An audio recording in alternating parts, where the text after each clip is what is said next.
ओम नमो भगवते वासुदेवाय। वर्तमान में हम लोग इस समय स्कंद पुराण के प्रभास खंड में द्वारिका महात्म्य का श्रवण कर रहे हैं। द्वारिका महात्म्य भगवान श्री कृष्ण के बारे में वर्णन है कि इस कलिकाल में भगवान श्री कृष्ण कहाँ विराजमान हैं, इसके बारे में जानकारी दी गई है। तो इसी संबंध में हमारे 2 वीडियो यानी 2 पाठ हमने पहले से ही आपको उपलब्ध करा रखे हैं। आज उसी क्रम में तीसरे अध्याय का हम लोग श्रवण करेंगे कि गोमती में स्नान और भगवत पूजन की क्या महिमा है, इसके बारे में हम लोग आज जानकारी लेंगे। चलिए हम लोग जानकारी लेते हैं, यानी इस कथा का श्रवण करते हैं। पूर्ण भक्तिभाव से मन को स्थिर कीजिए और हाथ जोड़ करके ईश्वर के निमित्त बैठ जाइए, यानी ईश्वर के चिंतन में बैठ जाइए और उनका मन अपने में लगाने के लिए उनसे कृपा के लिए याचना कीजिए, ताकि यदि वो कृपालु हो गए तो इस संसार में कुछ भी अलभ्य नहीं रह जाएगा। आपके लिए समस्त चीज़ें आपके लिए लाभदायक हो जाएंगी। तो इस प्रकार से जो है आप ईश्वर के प्रति अपना मन लगाइए और ईश्वर से भी प्रार्थना कीजिए कि ईश्वर भी आपके लिए वह समस्त चीज़ें ला करके आपको उपलब्ध कराने जिसकी भी आप कामना करते हैं या जो आपके भाग्य में है। तो चलिए हम लोग प्रार्थना प्रारंभ करते हैं, यानी ईश्वर की इस कथा का श्रवण करते हैं। तो ऋषि बोले कि दैत्यवर महाभाग प्रहलाद जी, आपको अनेकशः धन्यवाद है, क्योंकि आपने इस कली काल में, इस कलयुग में हमें भगवान श्रीहरि का दर्शन कराया है। जहाँ गोमती नदी बहती हैं उस स्थान पर हमें अवश्य जाना चाहिए, क्योंकि वहाँ भगवान श्रीहरि चक्र तीर्थ का निरीक्षण करते हुए सदा निवास करते हैं। महामते, अब गोमती में स्नान तथा भगवान श्री कृष्ण के पूजन की विधि का भी वर्णन कीजिए। हे दैत्य प्रवर। तब ऋषि लोगों की बात सुनकर के प्रहलाद जी कहते हैं कि गोमती के तट पर जाकर पहले उसे साष्टांग प्रणाम करना चाहिए, फिर हाथ पैर धोकर दोनों हाथों में कुशाले तथा अक्षत और फल आदि संग्रह करके संयम पूर्वक पूर्वाभिमुख होकर बैठें और विधिवत अर्घ्य दें।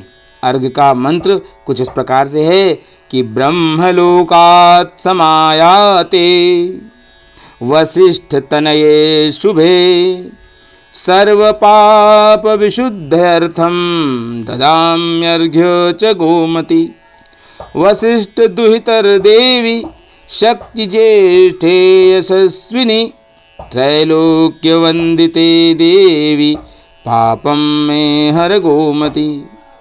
अर्थात ब्रह्मलोक से आई हुई वशिष्ठ की पुत्री गोमती, मैं तुम्हें सब पापों से शुद्ध होने के लिए अर्घ देता हूँ। वशिष्ठ तनये, तुम्हारी शक्ति बहुत बड़ी है। सुयश से सुशोभित होने वाली त्रिभुवन वंदिता गोमती, हे देवी मेरे पाप हर लो। इस मंत्र का उच्चारण करके हाथ में मिट्टी लेकर मन ही मन भगवान श्री हरि विष्णु का स्मरण करते हुए निम्नांकित मंत्र का उच्चारण करना चाहिए। अश्वक्रांते रथक्रांते विष्णुक्रांते वसुंधरे उद्धृता जिवराहेण कृष्णेन शतबाहुना मृत्तिके हर में पापम यन्मया पूर्व संचितम त्वया हतेन पापेन सर्व पाप ही प्रमुच्यते। अश्व, रथ तथा भगवान विष्णु के द्वारा आक्रांत होने वाली वसुंधरे, तुम्हें सैकड़ों भुजाओं वाले वराह रूपी भगवान विष्णु ने जल के ऊपर उठाया है। हे मृत्तिके, मेरे पूर्व संचित पाप हर लो। तुम्हारे द्वारा पाप के नष्ट कर दिए जाने पर मनुष्य सब पापों से मुक्त हो जाता है। ऐसा कहकर उस मृत्तिका को सभी अंगों पर लगाना चाहिए और विधि पूर्वक स्नान करना चाहिए। हो सके तो वैदिक मंत्रों का भी उच्चारण आपको करना चाहिए। या वैदिक मंत्रों का भी उच्चारण आपको करना चाहिए। स्वस्ति न इंद्रो वृद्धश्चवाः, स्वस्ति न पूषा विश्ववेदाः, स्वस्ति नस्ताक्षर्यो अरिष्टनेमि, स्वस्ति नो बृहस्पतिर्दधातु। ऐसे करके आपको मंत्रों का उच्चारण भी करना चाहिए। सूर्य ग्रहण के समय कुरुक्षेत्र में स्नान करने से जो पुण्य प्राप्त होता है वही श्री कृष्ण के समीप इस गोमती में स्नान करने मात्र से प्राप्त हो जाता है। अतः उत्तम भक्ति भाव से गोमती में स्नान करके यथोचित कर्म करें। देवताओं, पितरों और मनुष्यों का तर्पण करें। जो रौरव नरक में स्थित हैं अथवा कीट योनि में पड़े हैं, वे सब पितर गोमती का जल देने से निस्संदेह मुक्त हो जाते हैं। अक्षत और कुश के बिना भावना के भी गोमती का जल मात्र अर्पण करने से गया श्राद्ध का फल प्राप्त हो जाता है। इस प्रकार तर्पण करने के पश्चात तीर्थवासी वेदज्ञ ब्राह्मणों को निमंत्रित करें और विश्वदेव आदि के पूजन पूर्वक पितरों का श्राद्ध करें। सुवर्ण और रजत की दक्षिणा दे। सोने के सींग और चांदी के खुरों से विभूषित रत्नमय पुच्छ और ताम्रमय पृष्ठभाग वाली दुग्ध युक्त सवत्सा गौ की वस्त्र और आभूषणों द्वारा पूजा करके भगवान विष्णु की प्रसन्नता के उद्देश्य से सप्त धान्य सहित उस गौ का दान करना चाहिए। तदनंतर ब्राह्मणों को सीमा के बाहर तक पहुंचाकर जितेंद्रिय एवं पवित्र पुरुषों, दीनों, अंधों और कृपणों को अपनी शक्ति के अनुसार दान देना चाहिए। गोमती नदी, गोमय स्नान, गोदान, गोपी चंदन तथा गोपीनाथ का दर्शन, ये 5 गकार दुर्लभ हैं। गोमती गोमय स्नानम, गोदानम गोपीचंदनम, दर्शनम गोपीनाथस्य, गकारः पंच दुर्लभः। इस प्रकार से ये दुर्लभ हैं। इसलिए मनुष्य को गोमती के तट पर गोदान अवश्य ही करना चाहिए। ऐसा करने से मनुष्य कृत्य हो जाता है। जो पूर्व कर्मों के फल से स्थावर अर्थात वृक्ष आदि की योनि में चले गए हैं, ऐसे पितृकुल के हों या मातृकुल के, वे सभी कलि युग में गोमती के दर्शन से मोक्ष को प्राप्त हो जाते हैं।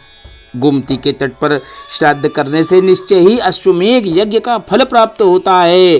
प्रयाग में गंगा स्नान करने से जो पुण्य प्राप्त होता है, उसे गोमती के तट पर श्राद्ध करने वाला पुरुष प्राप्त कर लेता है। उसके तीनों कुलों के पितर विष्णुलोक में जाते हैं तथा सहस्त्रों जन्मों का किया हुआ पाप नष्ट हो जाता है।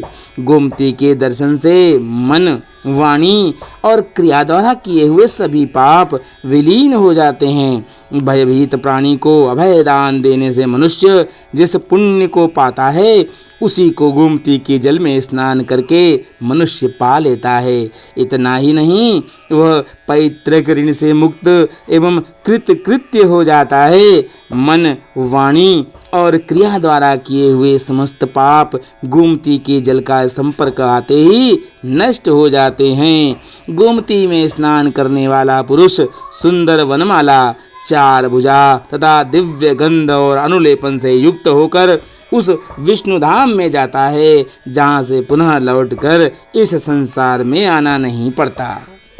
इस प्रकार से आज स्कंद पुराण के प्रभास खंड के द्वारका महात्म्य में हम लोगों ने 3य अध्याय का आज श्रवण किया।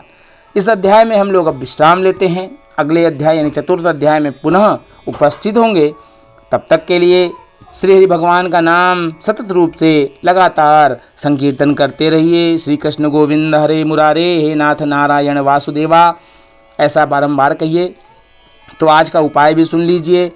आज आपको 33 मूंग के लड्डू बनवाने हैं या बने बनाए खरीद लेने हैं। बाज़ार में अगर उपलब्ध हो तो मूंग के लड्डू 33 खरीद दीजिएगा। ईश्वर को समर्पित कर दीजिएगा और ईश्वर को समर्पित करने के बाद यदि आपकी इच्छा है ब्राह्मण को देने की, तो ब्राह्मण को दान कर दीजिएगा। नहीं देना है ब्राह्मण को आपको, कोई बात नहीं, ज़रूरतमंद को दे दीजिएगा। नहीं देना है किसी ज़रूरतमंद को, तो अपनी पुत्री के यहाँ आप इसको भेज सकते हैं। यह भी आपकी अपनी इच्छा पर निर्भर करता है। समस्त मनोकामनाएं ईश्वर के समक्ष जरूर रखिएगा, आपकी मनोकामना अवश्य ही ईश्वर पूर्ण करेंगे, ऐसी हमारी भावना है। सदैव ही आप आनंद करें, प्रसन्न रहें, ईश्वर के लीलामृत का ऐसे ही आनंद लेते रहें। हमारी इन्हीं भावनाओं के साथ फिर मिलते हैं अगले वीडियो में, यानी अगली कथा के साथ।